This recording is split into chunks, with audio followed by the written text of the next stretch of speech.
Olá pessoal, tudo bem? Bem-vindos a mais uma aula do curso básico de informática do ITT. Essa é a segunda aula do módulo sobre hardware e software. E como vocês podem lembrar da aula passada, a gente falou um pouco sobre hardware e os principais componentes que fazem parte do computador. Na aula de hoje, a gente vai falar um pouco sobre software e aprender a classificar os tipos de programa que um computador pode executar. Antes da gente começar, é importante a gente ter alguns conceitos bem claros. Então, quando a gente falava de hardware na aula passada, a gente estava falando de componentes físicos do computador, coisas que você pode tocar de fato que realmente existem. Agora, quando a gente vai falar de software, a gente está basicamente falando de programas. A gente está falando de conjuntos de instruções que um computador executa. Então, a gente pode usar o termo software em português para se referir a basicamente duas coisas. Primeiro, a gente pode chamar um programa específico de software. Então, quando a gente fala que você rodou um software, você está falando de um único programa.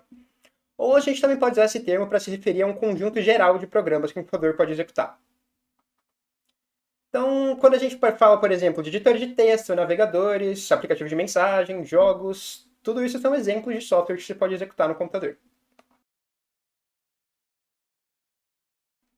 A gente pode separar o conjunto de software em três categorias principais. Primeiro, a gente tem o software aplicativo, também conhecido como aplicações ou simplesmente apps. Esse é um conjunto de programas que é voltado para você, usuário final.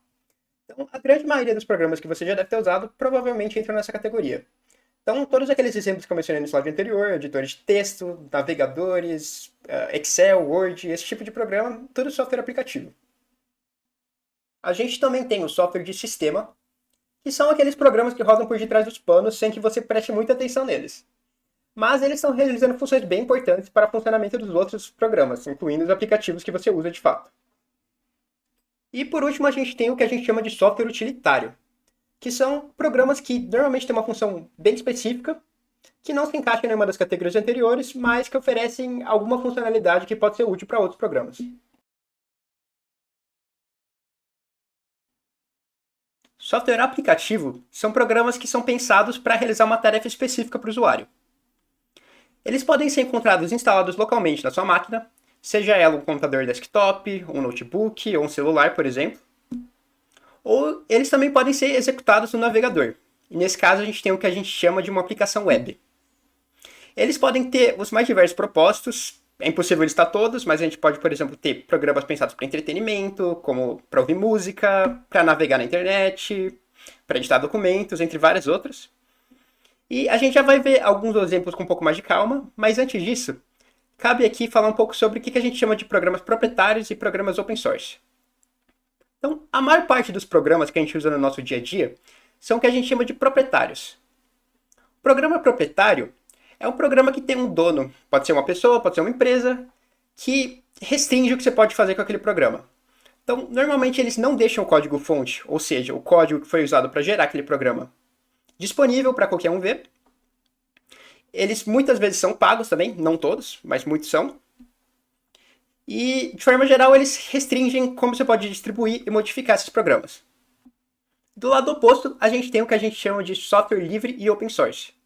Aqui a gente está falando de programas que, além de deixar o código-fonte deles aberto para qualquer um que quiser olhar poder ler e entender exatamente o que aqueles programas fazem, eles também colocam muito poucas restrições no que você pode fazer com aqueles programas. Então, se você quiser modificar o programa, fazer sua própria versão, você está livre para fazer isso.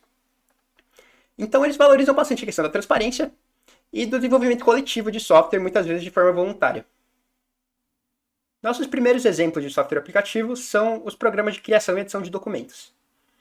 Então, um programa bastante popular é o Word, é um programa proprietário da Microsoft. Ele vem incluído com o pacote Office, que a princípio ele é pago, mas às vezes ele é incluído em algumas licenças do Windows. A gente também tem o Google Docs, que é proprietário da Google, mas ele é completamente gratuito. E uma coisa legal dele é que você roda ele no navegador e você pode várias pessoas podem colaborar na criação do documento. Então a gente tem uma aula só sobre o Google Docs mais pra frente, inclusive. É um programa bem útil. E a gente tem o LibreOffice Writer, que ele é completamente open source, ele é bem popular com usuários de Linux, mas você pode usar ele em qualquer sistema operacional. A gente também tem os navegadores, que são programas que permitem que você acesse a internet, basicamente. A gente também tem uma aula só sobre navegadores, mas para dar alguns exemplos aqui, a gente tem o Chrome, que ele pertence ao Google, também é proprietário, mas é gratuito. Ele é o navegador mais popular de longe. A gente tem o Firefox, que ele é open source, também tem sua popularidade. A gente tem o Edge, que é proprietário da Microsoft, vem instalado junto com o Windows. A gente também tem o Safari, que não está aqui, mas ele é bastante usado por usuários de dispositivos Apple, principalmente. Jogos eletrônicos também entram nessa categoria. Então, Minecraft, League of Legends, Stardew Valley, Fortnite, Hollow Knight, enfim, uma infinidade de jogos. Tudo software aplicativo. E caso vocês tenham algum interesse em aprender a programar, vocês provavelmente vão usar o que a gente chama de ferramentas de desenvolvimento.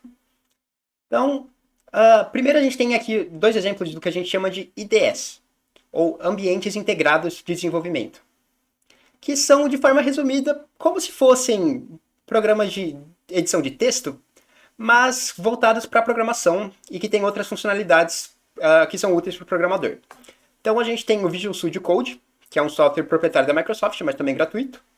E a gente tem o IntelliJ, que é da JetBrains, e ele é bastante usado para programação em Java, especificamente. E a gente também tem o GitHub, que é uma plataforma de versionamento e distribuição de código. Então, basicamente, ele permite que você mantenha um histórico do programa que você está desenvolvendo, e ele facilita bastante o desenvolvimento colaborativo entre várias pessoas.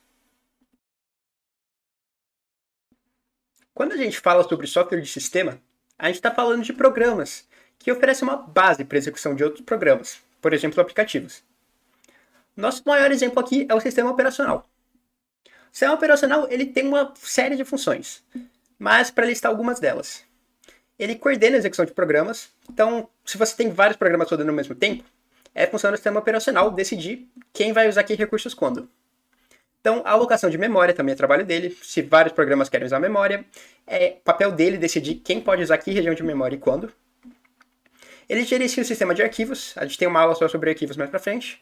Mas quando você salva documentos, por exemplo, no seu computador, é o sistema operacional que vai lidar com isso. Eles também oferecem uma interface para o usuário. Então, os menus, por exemplo, quando você abre quando você manipula os menus do Windows, por exemplo, isso é parte do sistema operacional. E é ele que faz a comunicação entre o software aplicativo e o hardware. Então, vamos supor, por exemplo, que você tem um aplicativo que quer exibir alguma coisa na sua tela. O aplicativo ele não vai conversar diretamente com a tela. O que ele vai fazer? Ele vai avisar o sistema operacional que ele quer mandar alguma coisa para a tela, e o sistema operacional é que vai, de fato, exibir aquilo no monitor.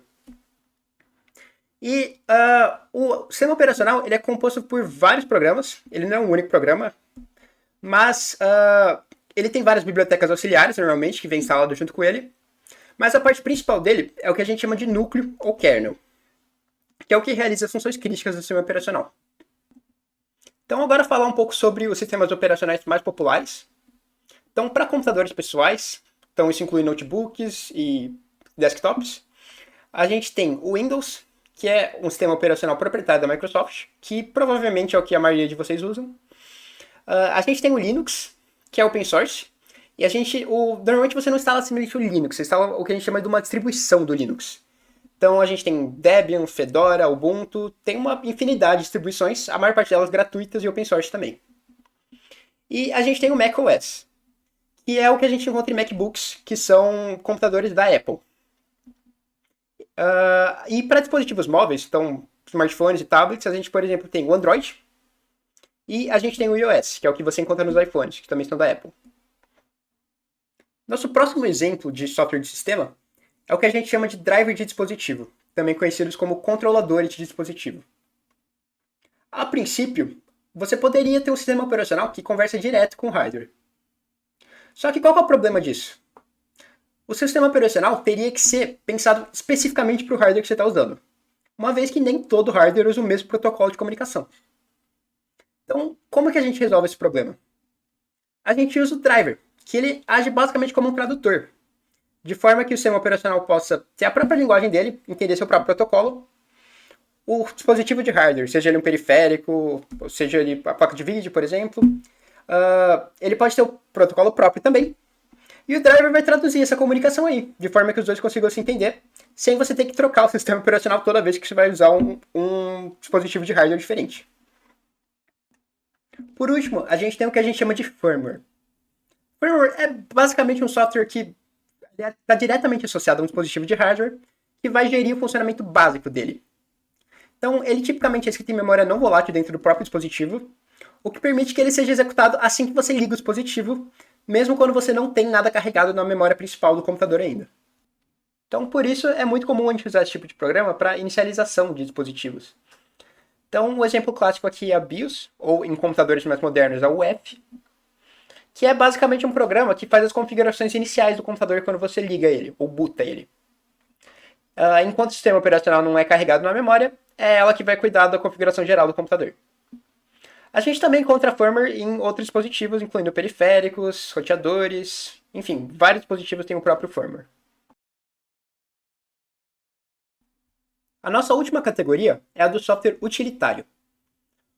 Software utilitário são programas que servem para auxiliar a manutenção do sistema. Então aqui a gente encontra programa de segurança, então por exemplo antivírus, firewall, que a princípio te mantém protegido de ameaças externas. A gente tem programa de armazenamento, então por exemplo backup de dados, salvar dados na nuvem para recuperação, por exemplo, compressão de arquivos para ocupar menos espaço, limpar o disco também para liberar espaço. A gente tem programa de monitoramento de desempenho, então gerenciador de tarefas, por exemplo, ou a gente pode ter programa de otimização também. A gente pode ter programas como teste de rede, diagnóstico de conexão. Então, aqui nessa categoria, basicamente, qualquer programa que serve para facilitar o uso do computador, ou otimizar o uso do computador, proteger. Ela não é voltada para uma tarefa que o usuário quer fazer. É para facilitar o uso do sistema. Vale mencionar que, muitas vezes, quando você instala o seu sistema operacional, ele já vem com vários programas utilitários incluídos. Embora esses programas não façam parte do kernel, ou seja, eles não são cruciais para a função principal do sistema operacional, é comum você ouvir as pessoas se referindo a eles como parte do sistema operacional também. E assim termina nosso módulo de software e hardware. Muito obrigado pela atenção, pessoal, e por terem se programado para assistir essa aula sobre programas. No próximo módulo, a gente vai falar um pouco sobre organização digital e entender como funciona o sistema de pastas de arquivos no computador.